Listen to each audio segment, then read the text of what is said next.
跟Professor Driver 来谈美国国内政治跟他现在的中国政策之间关系。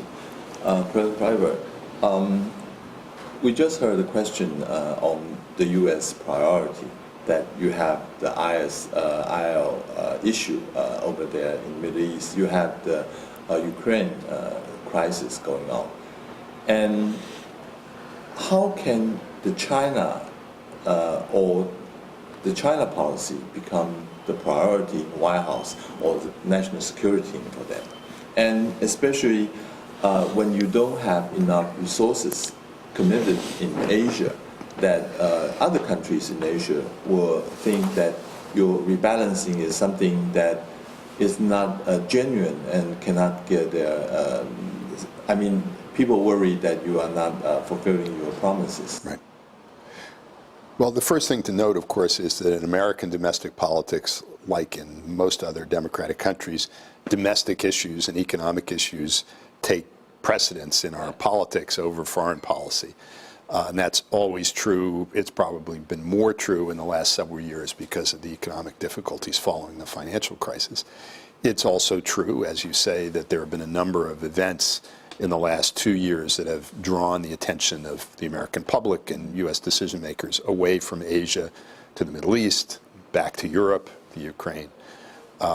But in the long run, I think there's a general recognition, certainly among American foreign policy specialists, that Asia is going to be the increasing focus of American foreign and defense policy, an increasing focus economically for the United States, that isn't changing. That trend is real and strong and is going to persist, and also that it will be necessary for the United States to play an active and even a stronger role in the region going forward.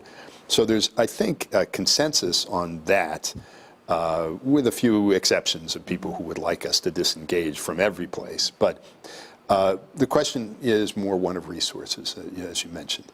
And right now, resources are tightly constrained because of political disagreements in the U.S.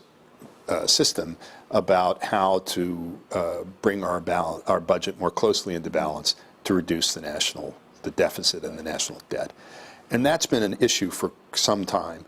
And it's going to require compromise that will include increases in taxes in certain ways, and also some limits on the most important and biggest forms of government spending, which are not on defense or foreign policy, but so-called entitlement, retirement and medical care and so on. Until we reach a resolution on those issues, we're going to operate under tight constraints. That said, even under those constraints, the United States is able to generate very substantial defense budgets and to devote considerable resources to Asia. But I think we do need to get our house in order if we're going to play the strong role that we need to play in Asia and throughout the world. What I would say is that some people mistake what I regard as a temporary liquidity problem with a more fundamental decline. They take the view that the United States is now going to withdraw and pull back from the world and can't afford to play a major role. I think that view is fundamentally mistaken and will be proven to be so over the next several years. Our financial situation has already started to improve, partly because growth has picked up, so revenues are up, so the budget deficit is declining. There are still fundamental questions that have to be resolved about the growth in the cost of entitlement spending and so on. But there's no question that the United States can afford to maintain a very strong military presence in Asia, and that, in my view, we're going to do that. It will become easier to do that as we work our way out of these financial problems. So there's no empire overstretch issue in your concern, and that this kind of thing is not going to is lasting. I mean, that the U.S. is easily going to regain. But what I'm really worried is that after the two major wars in Afghanistan and Iraq, would there be a new isolationist feeling coming out from both parties? Well, I think there is a tendency to support reduced engagement. Right. That's what you see in the public opinion polls. It's not isolationism. It doesn't, for the most part, take the form of a demand for the U.S. to pull out of its alliances or pull back from all of its positions. But there's a certain weariness that's the result of these wars, a desire for others to take on more of the responsibility for their own security and defense. That's inevitable, and it's not an unhealthy thing. But I don't think it's a permanent trend. I think it's going to be cyclical, and that's what's happened in the past after the Vietnam War. Very divisive conflict, very costly, even more so than the wars that we've been fighting. Very difficult economic times, very sharp domestic political divisions, calls for disengagement and so on.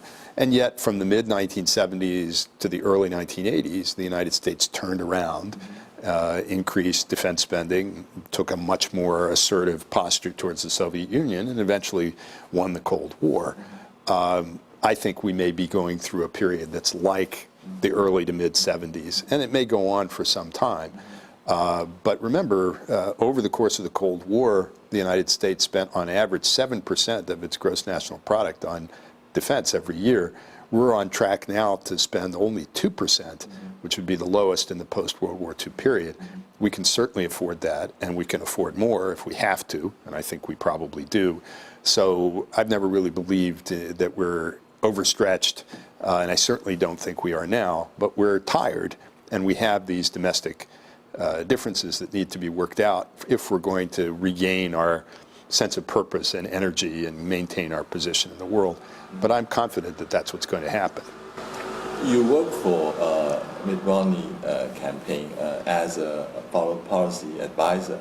How do you see in 2016 the election? What I mean is that Republicans have been always strong on defense. And we are seeing that the Democrat candidate, Mr. Hillary Clinton, seems to be is being more hawkish than President Obama. I mean, at current status, yes, she's supporting more involvement, more strong on China. Do you sense that there's a bipartisan shift toward more hardline on China, or do you sense that they still keep their separate opinion? Well, I think in general, putting aside the question of China policy for a moment, there has been a tendency for two coalitions, if you like, to form.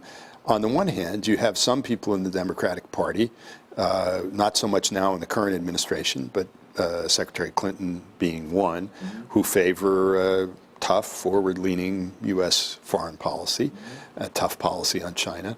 And there are people in the Republican Party who share those views. So there's a bipartisan consensus. But in both parties, further out on the wings, you have people who are isolationist on the Democratic side, really want to concentrate almost exclusively on domestic concerns, think that we can rely entirely on international institutions to solve our problems. And now on the Republican side, you also have some people who are making similar kinds of arguments from a rather different perspective. Right. They want to cut government spending, and they see the defense budget as one way of doing that. So you have that odd coalition, too. But I think the larger portion of the foreign policy establishment, if you like, in both parties is towards that central position, that kind of stronger, more forward-leaning position. And my guess is that if Secretary Clinton gets the nomination, that's the direction that she would go, and if she were to win, and that I think whoever emerges on the Republican side is more likely to have similar views in that respect than to be someone like Senator Paul, who really does favor a very different kind of foreign and defense policy. We'll see how that works out, but I think the consensus is still there for engagement. Thank you, Professor Driver, for taking the interview. It's been very pleasant. Thank you very much. I appreciate it.